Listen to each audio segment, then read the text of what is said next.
नमस्कार। हिमाचल बुलेटिन में आपका स्वागत है। पेश हैं आज के समाचार। मुख्यमंत्री श्री जयराम ठाकुर ने आज मंडी जिले के सराज विधानसभा क्षेत्र के बाली चौकी में लोगों को 2 करोड़ 28 लाख रुपए की लागत की विभिन्न विकासात्मक परियोजनाओं की सौगात दी। इस अवसर पर मुख्यमंत्री ने बाली चौकी में 1 करोड़ 18 लाख रुपए की लागत से निर्मित प्राथमिक स्वास्थ्य केंद्र भवन तथा 1 करोड़ 10 लाख रुपए की लागत से निर्मित कोषाधिकारी कार्यालय भवन एवं सहायक अभियंता लोक निर्माण विभाग के कार्यालय का भी लोकार्पण किया।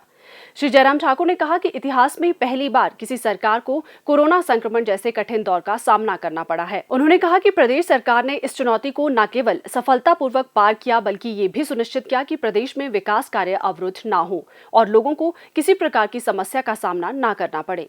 मुख्यमंत्री ने कहा कि प्रदेश सरकार राज्य के सर्वांगीण व संतुलित विकास के लिए वचनबद्ध है। उन्होंने कहा कि सरकार उन क्षेत्रों के विकास को सर्वोच्च प्राथमिकता दे रही है जो अभी तक किन्हीं कारणों से उपेक्षित रहे हैं। उन्होंने कहा कि प्रदेश सरकार का विगत 3.5 वर्षों का कार्यकाल विकास व उपलब्धियों से भरा रहा है। उन्होंने कहा कि सरकार ने जहां एक और प्रदेश में अनेक नई जन कल्याणकारी योजनाएं कार्यान्वित की, वहीं प्रदेश में अधोसंरचना के विकास पर भी विशेष बल दिया है।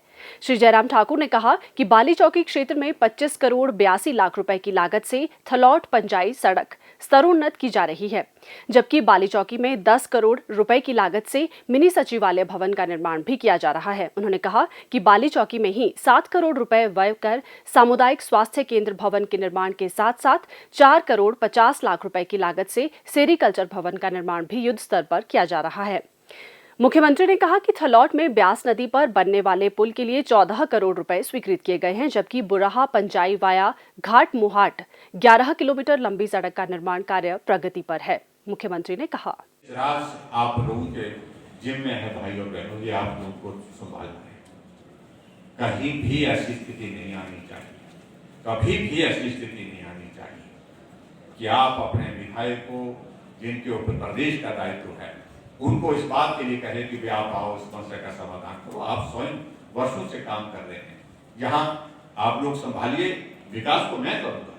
सराज विधानसभा क्षेत्र में विकास के लिए कोई कमी नहीं छोड़ेंगे, इस बात को मैं बड़ा साफ कह रहा हूँ, स्पष्ट कर रहा हूँ। जितना भी हो सकता है वो करेंगे।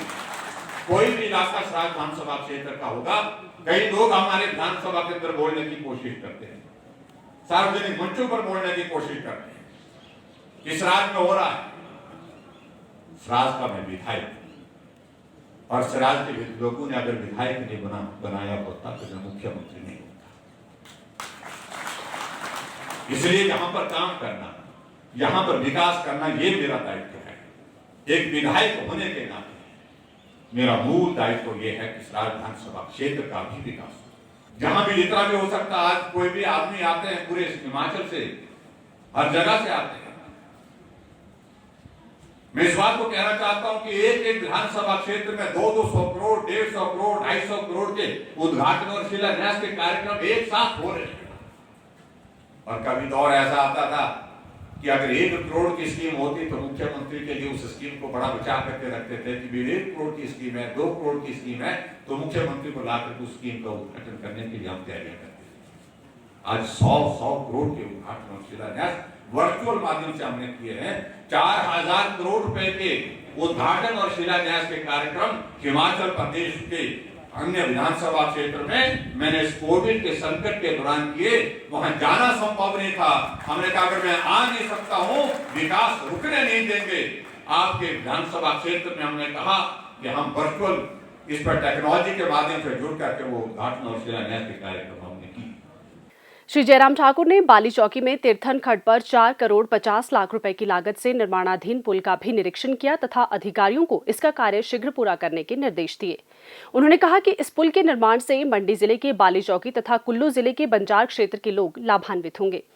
इस अवसर पर मुख्यमंत्री ने लोगों की समस्याएं भी सुनी तथा अधिकारियों को उनके शीघ्र समाधान के लिए निर्देश दिए। मुख्यमंत्री श्री जयराम ठाकुर ने केंद्र सरकार का बद्दी बरोटीवाला नालागढ़ औद्योगिक क्षेत्र को आगामी पूर्वी औद्योगिक गलियारे यानी अमृतसर कोलकाता औद्योगिक गलियारे में नोड के रूप में सम्मिलित करने के राज्य सरकार के प्रस्ताव पर विचार करने के लिए आभार व्यक्त किया।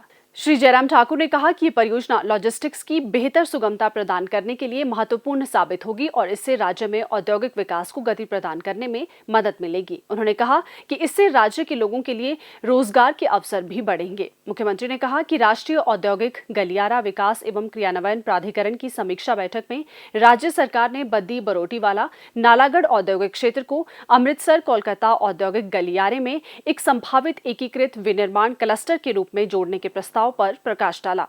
श्री जयराम ठाकुर ने कहा कि ये प्रस्ताव उन्होंने स्वयं तत्कालीन केंद्रीय वाणिज्य एवं उद्योग मंत्री श्री पीयूष गोयल के शिमला दौरे के दौरान उनके समक्ष प्रस्तुत किया था और उन्हें विश्वास दिलाया कि इस निर्णय से विनिर्माण के साथ साथ कृषि क्षेत्र को सुविधा प्राप्त होगी। श्री जयराम ठाकुर ने कहा कि राज्य सरकार ने स्टेट ऑफ आर्ट औद्योगिक पार्क जैसे चिकित्सा उपकरण पार्क, ऊर्जा उपकरण हब, इलेक्ट्रॉनिक उत्पादन क्लस्टर, प्लास्टिक पार्क और विद्युत उपकरण हब के विकास के लिए उद्योग विभाग को 2500 हेक्टेयर लैंड बैंक आवंटित कर दिया है।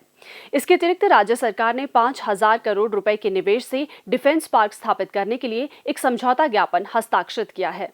मुख्यमंत्री ने कहा कि इस प्रस्ताव को स्वीकृति मिलने से राज्य कॉरिडोर में और इसके आसपास औद्योगिक अधोसंरचना के विकास के लिए 3000 करोड़ रुपए का अनुदान प्राप्त करने के लिए पात्र बन जाएगा, जो हिमाचल प्रदेश को अत्याधुनिक औद्योगिक पॉइंटशिप स्थापित करने में सहायक सिद्ध होगा। मुख्यमंत्री श्री जयराम ठाकुर ने डिजिटल साथी बच्चों का सहारा फोन हमारा अभियान के तहत आज शिमला में आयोजित कार्यक्रम को मंडी जिला के बाली चौकी से वर्चुअल माध्यम द्वारा संबोधित करते हुए कहा कि कोरोना महामारी के कारण लॉकडाउन के दौरान नई तकनीक बच्चों के लिए वरदान साबित हुई है, क्योंकि वे इसके द्वारा ऑनलाइन माध्यम से अध्ययन जारी रख पाए। श्री जयराम ठाकुर ने कहा कि प्रधानमंत्री श्री नरेंद्र मोदी द्वारा 2014 में आरंभ किए गए डिजिटल इंडिया अभियान से महामारी के दौरान लॉकडाउन में आम जनजीवन को सुगम बनाए रखने में मदद मिली। उन्होंने कहा कि राज्य सरकार ने भी नई तकनीक का अधिकतम उपयोग सुनिश्चित किया और राज्य में कोविड-19 की स्थिति की समीक्षा के लिए अधिकारियों के साथ वर्चुअल बैठकें आयोजित की। मुख्यमंत्री ने कहा कि राज्य सरकार ने महामारी के दौरान छात्रों की सुविधा के लिए हर घर पाठशाला कार्यक्रम आरंभ किया। इस कार्यक्रम के तहत 80% विद्यार्थियों को कवर किया गया और अब सरकार का प्रयास है कि इस कार्यक्रम में 100% विद्यार्थियों को सम्मिलित किया जाए।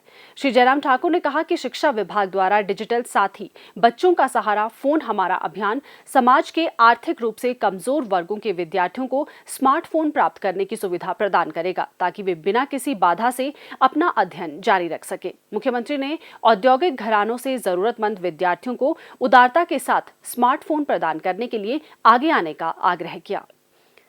मुख्यमंत्री श्री जयराम ठाकुर ने वरिष्ठ कवि, साहित्यकार और समीक्षक श्रीनिवास श्रीकांत के निधन पर गहरा शोक व्यक्त किया है। मुख्यमंत्री ने कहा कि श्रीनिवास श्रीकांत ने अपना संपूर्ण जीवन हिंदी और यूरोपीय साहित्य के अध्ययन के साथ साथ कविता और समीक्षा के लिए समर्पित कर दिया।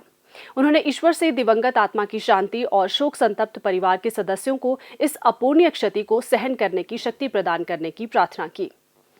स्वास्थ्य एवं परिवार कल्याण विभाग द्वारा दोपहर 2 बजे जारी बुलेटिन के अनुसार प्रदेश में कोरोना संक्रमण की जांच के लिए आज 1866 लोगों के सैंपल लिए गए, जिनमें से 885 लोगों की रिपोर्ट नेगेटिव पाई गई है, जबकि 976 लोगों की रिपोर्ट आना बाकी है। अभी तक 26,22,084 लोगों की जांच की जा चुकी है, जिनमें से 24,17,131 सैंपल की जांच नेगेटिव पाई गई है। प्रदेश में कुल 2,03,972 लोगों में कोरोना वायरस के संक्रमण की पुष्टि हुई है, जिनमें से 1,99,421 लोग इस बीमारी से ठीक हो चुके हैं और 1,049 व्यक्ति उपचाराधीन हैं। हिमाचल बुलेटिन देखने के लिए सब्सक्राइब करें YouTube channel DPR Himachal, follow करें ट्विटर @DPRHP, लाइक करें Facebook page information and public relations department Himachal Pradesh, visit करें वेबसाइट www.himachalpr.gov.in। इस अंक में इतना ही। कल फिर होगी मुलाकात, दीजिए इजाजत, नमस्कार।